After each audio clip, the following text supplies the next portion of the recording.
Humupa man ang baha, nag-iwan naman ito ng matinding pinsala sa maraming lugar sa Metro Manila. Sa tala ng NDRRMC, umakyat sa 49 ang nasawi sa hagupit ng habagat. Narito ang report. So yung mga gamit nasa bubungan, no? Lahat ng mga gamit sa bahay.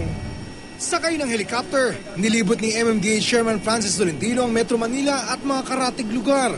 Sa ilang bahagi gaya ng Rizal, kita pa rin ang di umuhupang baha. Sa Laguna de Bay at ilang ilog, mataas pa rin ang tubig. Pagdating sa Maynila na under state of calamity, kita ang mala swimming pool na Recto Underpass.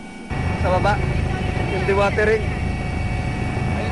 Gayon din sa bahagi ng Lagusnilad at Intramuros sa Maynila. Lubog din ang Intramuros Golf Course. Pagdating sa Manila Bay, tumambad ang sangkaterbang basura. Sa Camanava area at maging sa Quezon City naman, passable na ang maraming kalsadang binaha. So makikita natin, pockets of flooding na lang tayo ngayon. So hopefully within the next 24 hours, magsusubside na yung makaramihan dyan. Except yung nakita natin kanina sa pinagbuhatan sa Pasig. Malagay ko magpagtatagal pa yon.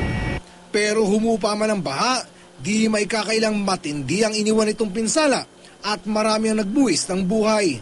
Sa tala ng NDRRMC, 49 ang nasawi. Mahigit 460,000 pamilya o mahigit 2 milyong individual ang naapektuhan. Hindi nga kasi biro ang ibinuhos na ulan ng habagat. Sa datos ng Pag-asa, mahigit 1,000 milimetro ang ulang bumagsak sa loob lang ng 3 araw. Doble na sa average rainfall ng buong buwan ng Agosto. Para sa Unang Balita, Oscar Oida, reporting.